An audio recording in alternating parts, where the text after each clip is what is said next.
In a village where hunger was louder than prayer, a boy traded his shadow for gold and doomed everyone he loved.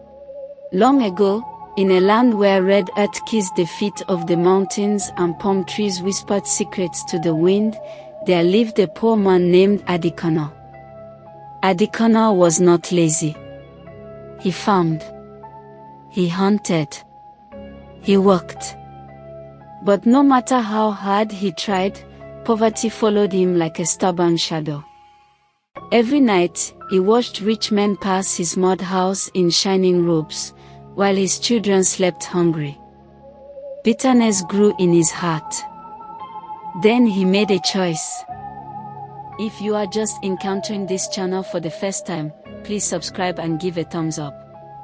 Tell us where you are watching from in the comments and what time it is right now in your country.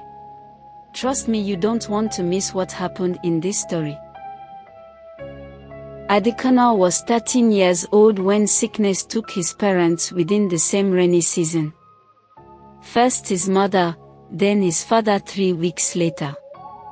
Their heart collapsed soon after, as if it, too, had lost the will to stand. We watched him bury them with his own hands. From that day, hunger became his companion. While other boys went to school, Adekana worked on people's farms for scraps. We saw him sleep beside the road. We saw him eat food meant for goats. Still, he never stole. But something inside him was dying. By 16, his ribs showed through his skin. By 17, his eyes no longer held hope. He used to sit by the river for hours, not fishing, not washing, only staring, as if he was waiting for something to answer him. Then one evening, as the moon hung low and yellow, Adekana sat by the river and cried. "I would give anything for wealth," he whispered while crying. The river answered. A tall dark figure rose from the water. Its eyes glowed like burning charcoal. "I can make you rich," the spirit said. "But in return, you must give me your shadow." Adekana hesitated. But hunger is louder than fear. Then he said, "I agree." The spirit smiled, and the river swallowed his shadow. The next morning, Adekana walked through the village wearing cloth fit for kings. By the end of the week, he was rich. No one asked how. But we noticed something else. He had no shadow. We should have run. Instead, we watched. His house rose in days where poor huts once stood. Gold entered his hands like it had always known them. Traders bowed. Women whispered. Men envied. But his shadow never followed him. A man without a shadow is a man without a soul. We knew. Still, no one spoke. As Adekana grew into a wealthy man, the village changed around him. Yet we felt cold when he passed. Children cried without knowing why. Old people refused to greet him. Animals avoided his path. We whispered, "He is not whole." As the years passed, his wealth multiplied, but joy never entered his home. His laughter sounded hollow. His eyes were always searching for something behind us, beneath us, beyond us.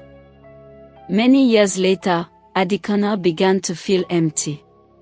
Food had no taste. Music brought no joy. Laughter sounded far away. And slowly, his loved ones fell sick. His wife grew thin. His sons stopped speaking. His wealth grew, but his home became a grave. His wife's beauty faded like a dying candle. His sons stopped speaking. His servants left one by one, until only fear remained inside those shining walls. One night, we followed him. He went to the river, falling to his knees, begging something we could not see. You said it would only be mine, he cried. You said I would be safe. The river answered in a voice that was not human. You gave what was yours to give. Desperate, Adekana ran to a wise old woman in the forest. She said, to get your soul back, you must give up everything you gained. He hesitated at first.